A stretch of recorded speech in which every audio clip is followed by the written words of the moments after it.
Welcome to a new episode of Extraordinary. I'm your host, Jonathan Løw, and as always, we promise you extraordinary guests and down-to-earth conversations. Today's guest is Anil Seth. Anil Seth is a British neuroscientist and professor of cognitive neuroscience at the University of Sussex. He's the author of a number of brilliant books, including his recent bestseller, Being You. His mission is to advance the science of consciousness and to use its insights for the benefit of society, technology, and medicine. So first of all, Anil, I want to thank you so much for taking the time to join Extraordinary. And normally my first question would be, how are you? But now that we're going to talk about consciousness, then I thought instead I was going to ask, what does it mean being you? Just to start lightly. Well, thank you. I'm fine. I hope you're all right too. This is one of the interesting things about studying and researching consciousness and the self and all of these things, that, I don't stop being me. I still feel grumpy first thing in the morning and then generally happier later on in the day. I still go through the standard range of normal emotions in case anybody was doubting. But what does it mean to be me? This is a very profound question which people in religious traditions, in philosophical traditions, and in everyday life confront all the time, both in the abstract and in the everyday and in the personal. One take on it, that may be a useful jumping off point for us, is the idea that the self, what we experience as being me. I'm Anil Seth. What do I mean when I say that? Well, one thing I mean when I say that is that there's a whole range of conscious experiences, subjective experiences that are happening, which seem together to encompass what it means to be me. And these can be things like emotions. If there's an emotion of sadness or happiness, that's not like an object on a table. It feels like it's part of me. If there's an experience of this arm being a bodily part, it's my bodily part. It feels part of being me. And so on and so on. There's experiences of having a first-person perspective on the world. That feels like part of me rather than just an experience of the world generally. Then there's things like memories, plans for the future, things that are a little more abstract, a little more narrative. But the key point is that I don't think there's any essence of self, and I don't think the self is the thing that sits somewhere inside my head and is peering out to the world. The self is a process. The self is a collection of perceptions. The brain is always trying to figure out what's going on out there in the world and what's going on in here in the body. And some of the results of this figuring out, which is a process too, are experienced as the world around me, and other parts are experienced as the self. And it makes us curious, right? Sometimes I feel like a little child when I read, for instance, some of your work or watch the videos. Then you kind of make me think about things that I don't normally think about. So this episode is about consciousness. Of course, you work with it every day, so you reflect on it a lot and try to understand it and put words on it. But for most people, it's something that we take for granted. But then we are sometimes, put back to childhood. Like this summer, I went to Athens, and apart from it being absurdly warm, then it was also really interesting because they had one of these museums of illusions where you could kind of become a child again. And one of the things I tried was probably really like basic, but you looked at this pattern for 30 seconds. And then after looking at the pattern, you looked on your hand, and then you could see your skin moving like the pattern. And then you felt like a child again on one hand, and then the adult was trying to understand what the hell is going on here. And then you start thinking about it more, and then you think, but also what am I? So like you write a book called Being You, and I think sometimes we just reflect on this, both like because we become curious, but also because many of us think, well, what will then happen like when I'm no longer myself, whether that is through an accident or, at the end of life? Was it those kind of things that sparked you on your journey to deep dive into this? Or how did you become like interested in devoting a lot of your time to consciousness? I think you almost answered the question for me by pointing at the childlike fascination of these topics and the delight, the almost childlike delight we can take in thinking about something as fundamental as who am I? Why am I me and not somebody else? And visual illusions that can suddenly throw up this discrepancy between how things seem and how they are. And I remember, as a child, being just fascinated by things like optical illusions, visual illusions, and just having these thoughts at some point about what happens when I die, where was I before I was born. There's a curiosity which I think is not that uncommon. I think it's very common. In fact, I suspect most, if not all, children think these things, wonder about these things at some point. It's just that education systems typically drum this curiosity out of you. You get educated out of being interested in these things. And somehow I just kept getting drawn back to them. So it was always there. And I've been very fortunate, I think, in my career to have the opportunity to make it into a job. So that's where it started.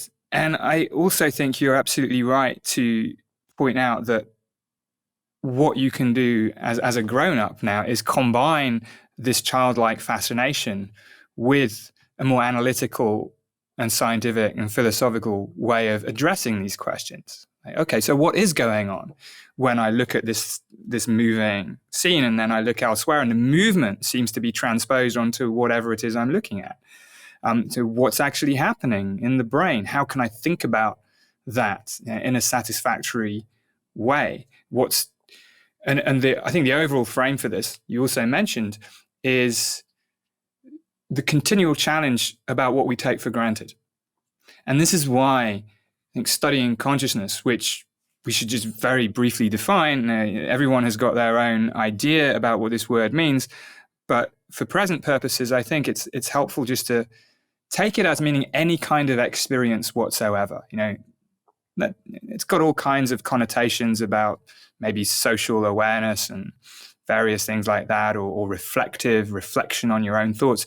But simply the fact that when you come round from general anesthesia or wake up from a deep sleep, there is something it is like to be you, in the words of the philosopher Thomas Nagel. There's some experiencing going on. That's all I mean. And so then the larger framing is this discrepancy between how things seem in our experience and how things actually are. This is both a grand scientific and philosophical mystery. What's the nature of reality? How does that compare with my everyday experience of colors and people and places and objects? But it's also a very personal set of questions too, because I walk around the world and, of course, we just do take our experience often as this direct window onto how things actually are. We have to, otherwise life would get very difficult and confusing. You don't want to walk around the world as a philosopher. You need to walk around the world as a person. But then these little discrepancies, they open up a world of mystery and opportunity. And the simplest visual illusions, like what color is that? Is that thing I'm looking at? Is the color really out there in the world, or is my mind somehow constructing it? And then you realize that what's true for color might actually be true in general. And that's when you start to really go down the rabbit hole that I've been going down.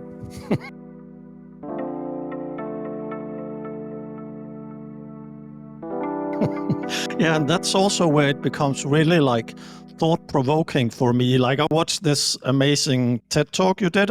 You've done more, I think, but one of them had like millions of views, and it was about, hallucinating our reality. And then I remember it sort of provoked me in the sense that we also like to perceive ourselves as somewhat rational human beings. And we also need to be able to refer to things so we can understand one another. So like we're taught as a child that this is a tree, and if there are many trees, then we have a forest. And we can recognize it, just like I spent the last 5 years building an AI company within, images, recognizing images, distinguishing images. And then it becomes rational. But then at the same time, I watch your TED Talk and you start talking about, well, a lot of the things are, hallucinations. And then I become kind of insecure. Well, I have the feeling that I can rationalize and refer to things and they will see the same, but do they really see the same as me? What has your research taught you about, this whole aspect that you in this video at least called hallucination, which sounds like when I'm, taking drugs?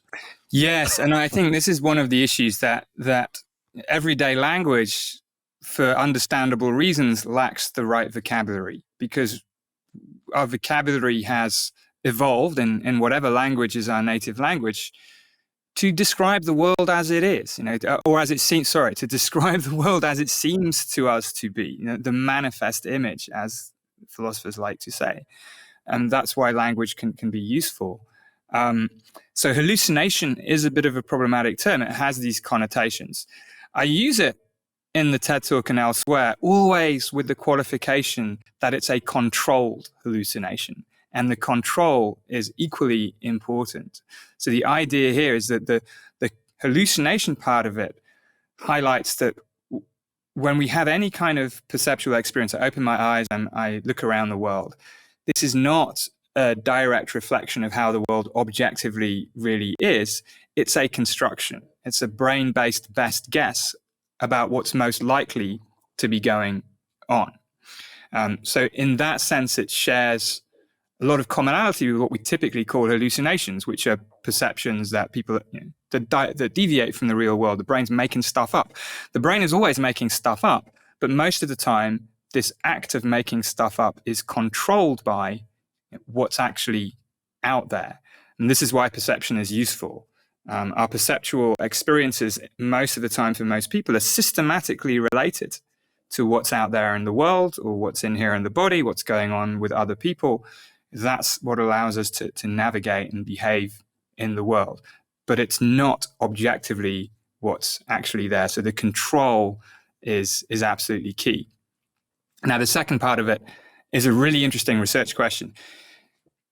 Is my controlled hallucination the same as yours? It's a question that often doesn't arise, because why would it? If we're speaking over a video call, but if we were in the same place, it seems to me I just see things as they really are. So why would you see them any different? It's just the world. Of course, we know that's not true in general, because you might be colorblind, you might have other things which are synesthesia or something which may make it fairly obvious that actually your experience is different from mine in ways which are not really that confusing, even though I always wonder, what is actually the experience of a colorblind person like? But even without those dramatic differences, we will all experience the world in different ways, because we all have different brains. We've been brought up in different places. And our own perceptual take on the world, the part that we're bringing to it, our brains are bringing to it, is going to be somewhat different. And it may not differ by very much, but it will differ. One of the research projects I'm very excited about at the moment we're doing with a lot of colleagues is called the Perception Census, which is a large-scale study of exactly this, what I like to call perceptual diversity. So it's not neurodiversity, which is a label often applied to specific neurodivergent conditions like autism or ADHD.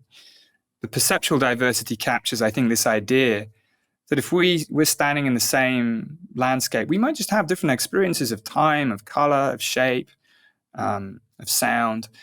And I want to really get an empirical picture, paint a portrait of this richness that I think will characterize the human condition.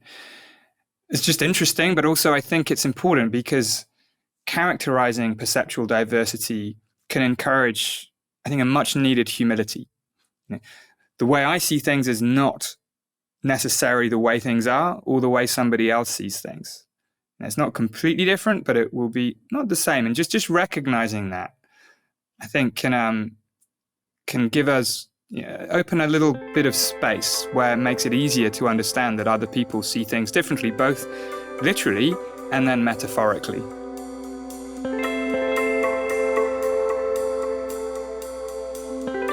Is it also part of this, like, so I totally get the part that we are, we have different cultures, we have different, in that sense, perceptions. Some of us might have disabilities or whatever you want to call them. And then, but still there is something combining us because we are human beings. So our sort of species has a way of perceiving the world through our consciousness. And then, I love dogs, so I'm also always fascinated by my dog when I see the way that she perceives the world. So, she has obviously not the same kind of visual strength, but then her nose is very strong in the other sense. Have you done any experiment? Because where I also think a lot of my friends, when I told them I was going to talk to you, they were like, so they are super curious about, how does animals perceive the world, and how small can animals be and still have a consciousness? And then they went on to the next one, which was, do you have to have like a brain in order to perceive stuff, or can a stone also have consciousness? What does research tell us so far about this question? Can plants have consciousness? Mm-hmm. I mean, lots of interesting questions there. And I think science can only get you so far at the moment. A lot of the answers will come, or it just won't be possible in a rigorous way. And we just have to figure out how we even think about these things in a more philosophical sense. But to take it, I think one by one, sure, there's going to be diversity between human beings. And some might be on the extremes, whether it's through what you might call a disability, but equally just an enhanced ability, a different ability too. But we are nonetheless all human beings. So for instance, our perceptual experience is dominated by vision, at least our experience of the outside world, and smell, as you point out, is relatively less. Although we underestimate, I think human beings tend to underrate the contribution of olfaction to our take on the world. It's not that bad. Animals will have very different experiences. And I think that's easy to recognize just because they have different kinds of senses. And it's, in a sense, that's led us to underestimate the differences between human beings, because we just see ourselves as one point and then dogs as another point. But we're all regions within this vast space of kinds of minds. The German ethologist Jakob von Uexküll has a lovely word for this. He calls it the Umwelt. Now, the Umwelt is, very broadly speaking, the sensory world of an organism. And so dogs might be very different. Fish underwater, I find this fascinating to think about. Light does not travel far underwater. So even fish with eyes, their visual world is going to be very different, because their visual system will not have been evolved to do the kind of distance vision that gives our visual experience its particular kind of phenomenology, where we see the whole the world out there. The challenge is, how do we really know? I mean, this is always a problem studying non-human animals, is they can't directly tell you about the nature of their experience. You just have to infer it indirectly. But I think it's still worth doing that. One of my favorite books recently was by Carl Zimmer called, Ed Yong, An Immense World. And it's a beautiful exploration of the very, very dramatically different ways in which animals might experience the world. Mosquitoes are sensitive to carbon dioxide, all of these things. But then this raises the second question, like, for which animals is there actual conscious experience going on? So let's take a mosquito. It's sensitive to carbon dioxide in a way that we're not. I mean, that's how they know how to come and where to bite. But do they actually experience anything, or is it just like a little biological robot that's tuned to fly to the right place? This is an impossible question to answer in general. All we can do is make an informed guess. And we're always trading off two things here. We're trading off, on the one hand, the necessity to use human beings as a benchmark because we know we are conscious. And so the extent that we can characterize the stuff going on in our brains that's responsible for that and see that elsewhere, that gives us the ability to generalize beyond the human. But we don't want to fall into the trap of assuming that human beings and human brains are the only way in which conscious experience can happen. So we don't want to be too anthropocentric about this. It's very, very hard because there is no consensus theory about what is sufficient for consciousness in general. If you ask most of my colleagues, I think there's this general idea that all mammals share the basic neural machinery responsible for consciousness. This certainly wasn't a consensus view over history. Like for a long time, people thought language is necessary, or only humans could be through perhaps more religious or spiritual reasons rather than philosophical scientific reasons. But then when we get to reptiles, fish, insects, becomes much less clear. And of course, insects is a very broad category as well. It might be that the honeybee is a little bit conscious, but perhaps an ant might not be. Again, we've got to be careful because there's a tendency to associate consciousness with intelligence or complexity. Like the more complex or intelligent something is, the more likely it is to be conscious. There may be a little bit of truth to that, but not much. So this is, I think, one of the more difficult but important questions in this whole field, because of course it has ethical and welfare implications as well. If an animal has the capacity to have conscious experience, then it deserves moral considerability. And we've already seen this change by law in a few cases, octopuses, cephalopods in general. The law has changed about how one can treat them based on recognizing that there's a realistic possibility that these creatures have conscious experiences, even though their brains are very different from our own.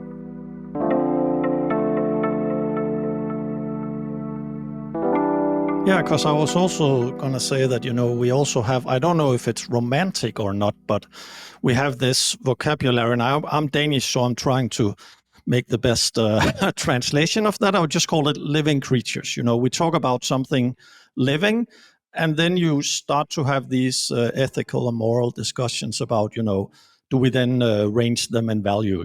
Human beings are more important than, and then what is the next one? Is that going to be, intelligence? Well, apparently not, because we treat pigs terribly, but they are more intelligent on many levels than dogs, but at least we try to distinguish.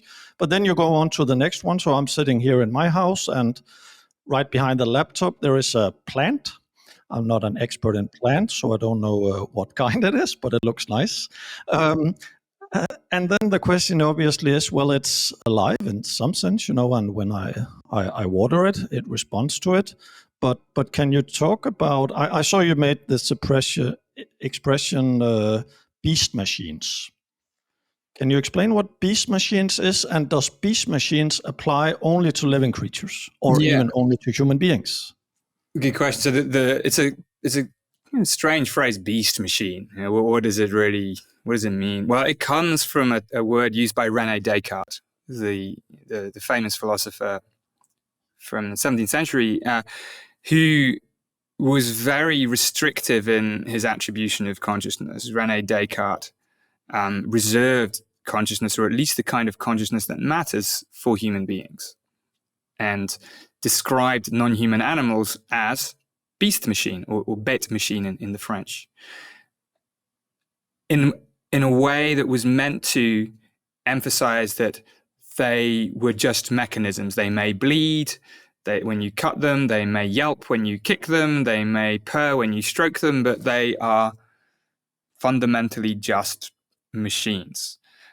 So the reason I use the term is to try and invert it, really, to say that actually our status as living creatures is very relevant to our conscious experience. It's in fact, it's intimately related. I put it in the book that we experience the world and the self with, through, and because of our living bodies. And this is I think, a perspective that's a little bit, it's not widely accepted in the field, I would say. There's this tendency to think of the living body as just this sort of vehicle that moves the brain from one place to another, rather than something that's really bound up in the creation of consciousness. And of course, the brain is alive too. It's not just this computer that sits in an otherwise flesh and blood system. The brain is living, it metabolizes, it consumes energy. So I think these things are very, very closely related, and the book, Being You, makes a case for that. But what it doesn't mean is that everything that is alive is also conscious.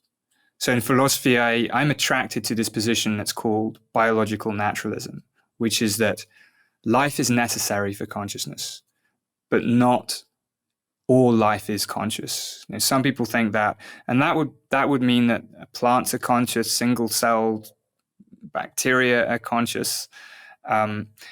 This may be true. There's no way of knowing 100%, but I find myself a bit skeptical about this. And again, it's this balance of how far do you generalize from the human case. Now, we know in human beings that brains are necessary.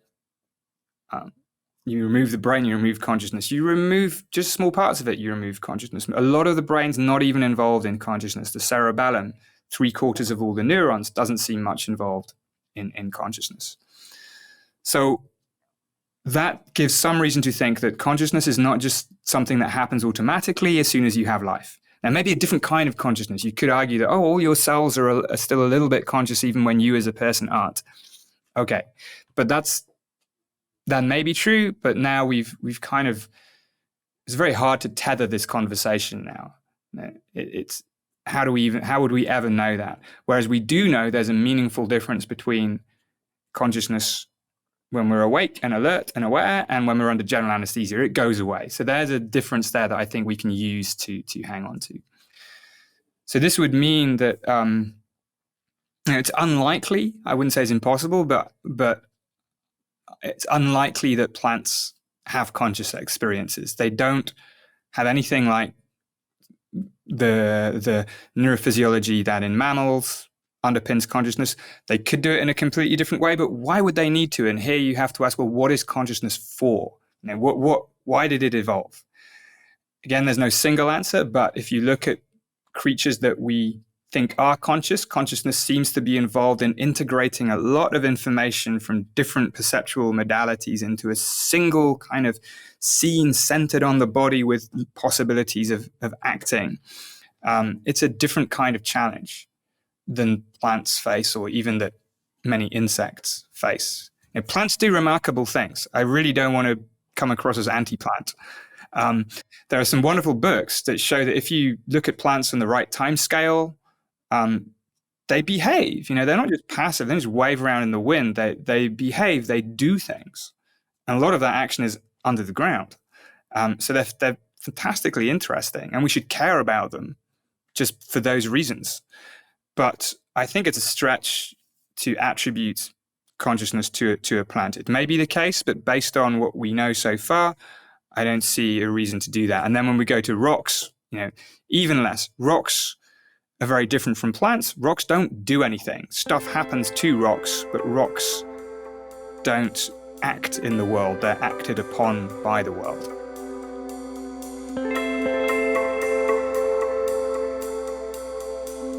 It totally resonates with me, and then I'm gonna challenge myself and maybe listen to what some of your colleagues would then say, because you know so much more about this field than me. So I know quite a bit about AI because I worked with this for the last 10 years, and an entrepreneur. I've written about it, books about it, and then at the same time, I become very skeptic when I see whether that is Elon Musk or it's Sam Altman from OpenAI, or some of these want to do these like big mysterious tales about, AI developing its own consciousness, taking over the world, all of this. On one hand, I can see from a storytelling point of view why they would do it, because then they will also become the experts that everybody listens to on how to prevent it. So I see it as a very smart, both marketing and storytelling gimmick. And then at the same time, I try to challenge myself and think, I know that many people are much smarter than me.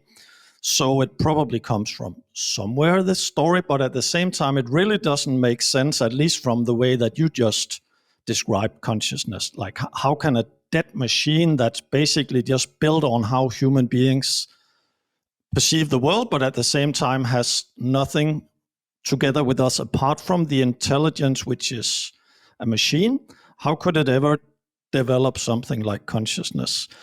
Have you spoken to like colleagues from your field of research who think that it will actually develop consciousness? And then how do they then explain this kind of consciousness? It can't be the same one as the one we just talked about. Right. So this is a very lively area at the moment, I would say. And there's a lot of diversity of views within neuroscience philosophy, but also, within the tech industry as well, the AI industry broadly. The standard view, I think, is that consciousness is a property of information processing, perhaps of computation. This has been a fairly common assumption made by people across the board. And if it's true that consciousness is a function of computation, then there's no reason why AI cannot be conscious, because AI systems implement computations. It's just you have to find the right kind. But this is a big assumption, and I think there's many reasons it might be wrong. And when we see all the claims about AI being slightly conscious or on the road to conscious or already conscious, there was the famous quote or infamous interview with Blake Lemoine a few years ago. But people like Ilya Sutskever have also said, today's language models are maybe slightly conscious or it's coming soon. I think it pays to ask why people think this. It's not only that they assume consciousness is a matter of computation. I think it's also a reflection of our psychological biases. Like, this is happening specifically for language models, right? It's not happening for the kind of AI systems that DeepMind are doing to play Go or to design new drugs or materials. So why? Why is that? Well, it's because they seduce our biases, our intuitions. It's the theme of our conversation so far. It's how far do we use the human case as an insight into what is necessary and sufficient, while at the same time not taking it, not being seduced to overly anthropocentrize, take ourselves as central, anthropomorphize, project human-like qualities into other things. And I think language models are an example of us doing exactly that. They play on things that we implicitly associate with consciousness, intelligence, and language. So when something speaks to us fluently, we're much more willing. It's very difficult to resist projecting a mind, even a conscious mind, into that thing. Science fiction has played with this beautifully, of course, over the years, whether it's Her or 2001 or Ex Machina. Things that talk to us, and especially things that talk to us about consciousness, are very, very persuasive. They really grab our intuitions. But that doesn't mean that that's reliable at all. You've worked in AI.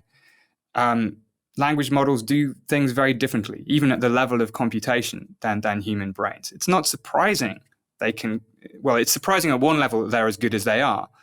But the fact that they can speak to us is not sort of surprising given what we know they do when trained on enough data and so on. So language models, I think, are more similar to us in ways that actually probably don't matter for consciousness, and less similar to us in ways that do. And you take a different technology like organoid. People are creating these like lab-grown mini brains made of human neurons derived from stem cells that self-organize. They're used in medicine quite a lot. Now, they don't do anything. They don't speak to us. They just sort of sit there in a petri dish. But I'm much more worried about our potential for creating consciousness in these systems than in GPT-5 or 10, because an organoid is made out of the same stuff. And so this whole uncertainty about whether the stuff matters goes away. An organoid is made out of the same stuff. A language model still, current AI is based on silicon. It's very different kind of stuff. These things are not living. Now, it's still an open question. Does that matter? I think it does. I think living really matters. But even if I'm wrong about that, there are still very good reasons to challenge this assumption that consciousness is a matter of computation. Brains are not computers, at least not in the sense that we're familiar with computers, and most of us are familiar. They work differently. Computation and computers are a very useful metaphor.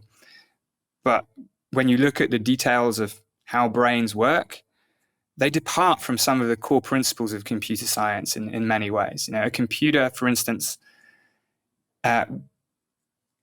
embodies this distinction between hardware and software. What it does is separable from what it is. Now, that's why a network trained on one computer will work on another, do the same thing.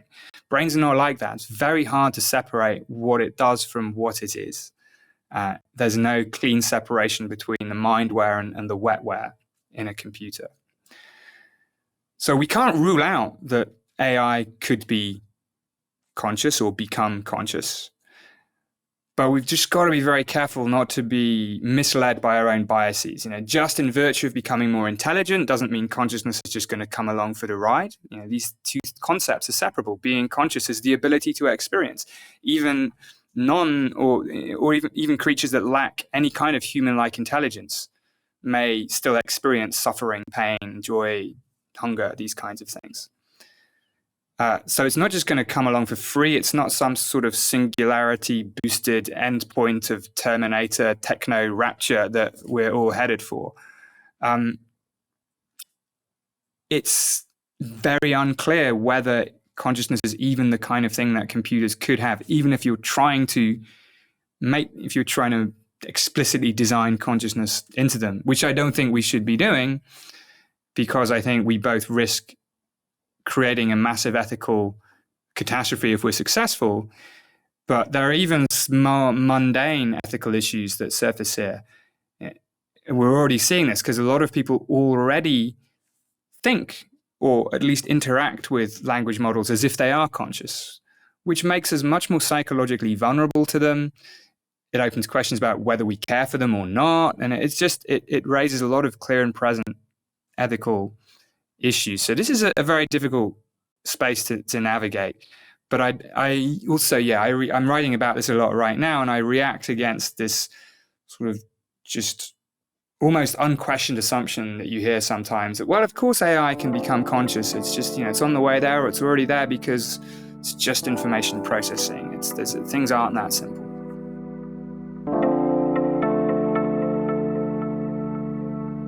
I totally agree. So I come more from, the tech and AI point of view. And, one thing is that it's extremely hyped right now. And, of course, there has been generative AI and a lot of progress here, but still a lot of the technology is not that new. What it does is not that new. It's machine learning on stereotypes. It's human vision on stereotypes. It's, accelerating its ability and its capability. But at the end of the day, what it still does, at least to me, seems like a very dead thing. Then, of course, when you start perceiving it, you can put it into some other stuff, like you can put it into a robot and you can mirror the human face and anatomy, and then you will start perceiving it as real. But what happens behind it is still not a conscious thing. It's an intelligent thing, but for me, it's different. But I think also there is an interest right now in the tech and AI industry to sort of blur the lines, because that also makes it even more interesting, but also provocative. And it's some of what, both the ChatGPT founders and Elon Musk are using a lot as part of this journey, because then we start thinking maybe it can do something that we don't really understand. But, the way that AI could ruin society most right now would be us integrating it everywhere and then just setting it free, because it has no body. So if it was to attack us like in physical space, then you would have to put it into robots. But for now, it can attack us online. And since so much is digital, it would be a risk. But it would still not be a conscious being doing all of this. It would be us conscious being having integrated it way too far of what is good for us. We already see it like in small extent with social media that we are becoming addicted to, probably because we have not thought through with our own consciousness what it means for our brains. But it's still, dead algorithms messing up with our brains?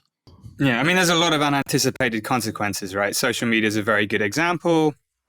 When it first came about, seems wonderful. What could go wrong? Now we know many things can go wrong with it. And AI, yeah, it could be the same. And there's lots of consequences of AI systems that we're already beginning to grapple with in terms of the reliability of content, the pollution of the internet. I think it was it Jaron Lanier called it the inshittification of the internet with the content of language models. I think the point is, one point here is that a lot of the risks get all lumped together, under this narrative of AI becoming conscious and sort of the existential risk that might pose. And that prevents us from seeing clearly the more immediate risks and opportunities. Of course, AI brings many benefits. We haven't talked about them, but there's so many positives that for the world that AI can bring. But if we see everything through the lens of this sci-fi powered and potentially brand enhancing narrative of super intelligent conscious AI carrying an existential threat, we lose sight of the ways in which the AI that we have here and now is already posing lots of social and ethical problems in terms of psychological vulnerability, manipulation, mind shaping, and distortion of our circles of moral concern. So, one message that I'm really trying to get through to people, working in tech and so on is to please be clear to separate these kinds of dangers. It is true that there is some amount of worry needs to be reserved for these more existential scenarios, but it's different. The risks are different. The likelihood of things reaching the stage is different, and it's a landscape that we need to be very careful to clarify. Part of the problem is, of course, the term AI. If there's one kind of branding genius, is the term itself. Like if the whole field had just been known as machine learning or even applied statistics or something, I very much doubt people would be having the same kinds of discussions, worries, or company valuations that you see now, right? Kind of like social media, which is neither social nor a media. But yeah, a good point. So time is flying. Anil, I want to ask one last question. I think I'm a little afraid it's going to be a circular one because it might take us back to where we started. So we might have to just reply to the same question. But you mentioned this thing about anesthesia, and I think like many of us have tried it. At least I have tried it a number of times. So I wrote down my question. So I'm here, I'm lying there in the hospital. At least that's where you get the anesthesia most time. I fall asleep, which is actually a dangerously nice feeling for those who haven't tried it. And then you wake up again. And when you fall asleep, and then you wake up, what is it that falls asleep and then wakes up again? What is that? The first thing I want to say to that is not quite circular, but it's you don't fall asleep and you don't wake up. And one of the comforting narratives about anesthesia is that, you'll just fall asleep for a while and then the surgery will happen and then you'll wake up. But the state of deep general anesthesia is very different from a state of sleep. Anesthesiologists don't generally tell you this on the way in because it's just not, it's not particularly, you want to have a philosophical discussion about this when you're about to have an operation. No, good point. But the states are different. And you'll notice as someone who's experienced anesthesia, because when you come round, so I prefer to talk of it as coming round from anesthesia and going under anesthesia. When you come round from anesthesia, most of the time you have no idea how much time has passed. In fact, it seems often that no time has passed. It seems as if you were counting backwards from 10 or 100, and then suddenly you're there in the recovery room disoriented and no time seemed to have passed at all. When you fall asleep, it's very different, right? You know some amount of time has passed. You may have been dreaming for part of it, maybe not for part of it. But the ends are not joined up in the same way they are under anesthesia. So you are just not there under anesthesia. So what is it that is not there? What is it that goes away? That's consciousness. I think that's the best definition of consciousness that we can have, really. You know, you are turned into an object. There is nothing there. There's no self. There's no world. You become an object, and then you're not an object anymore when you come round from it. So all experience is gone, including the experience of time passing, of being a subject, of being alive, of being anything, of being there. That's what's missing. But what's still there, but that's maybe, I guess, the brain and our perception. What's still there is all our memories, our perception of ourselves, our expectations, our hopes, our emotions. Yeah, well, they're there in potential, right? Because, I mean, that's anesthesia would be a lot less popular if you came round and you were a completely different person. Well, you know, what's remarkable about it is that you come round at all, and that you come round as more or less the same person. You know, I think actually we're never the same person. You know, it's the old quote from Heraclitus, right? You know, you don't step into the same river twice, because it's never the same river, and you're not the same person. Every experience we have changes us. The self is this process.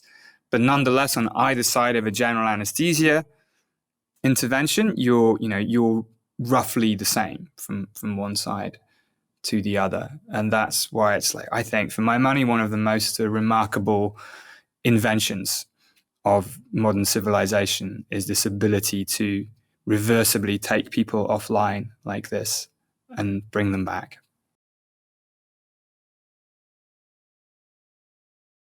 I also love the invention of video recording and audio recording and podcasting and YouTube, because that what's enable us to record this, and then hopefully people will listen and watch and maybe not quite be the same as before they watch this episode.